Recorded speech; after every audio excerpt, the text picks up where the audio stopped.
Gregor Majdič je naravoslovec. Ker sem to tudi sam, mi je njegov pogled na znanost blizu. Toda ker je tudi rektor, bi bilo le to premalo.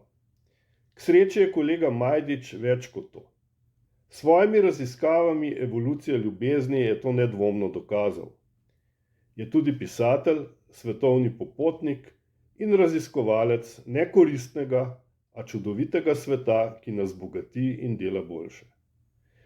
Nenazadnje je tudi neumorni razlagalec znanosti, kar je v današnjem svetu polnem predsodkov in lažnih apologetov še kako pomembno. Rektor mora biti kar se da univerzalna osebnost, saj vodi univerzo. In ker si deliva podobne vrednote in poglede na svet, profesorja Gregorja Majdiča z veseljem podpiram in mu želim še en rektorski mandat.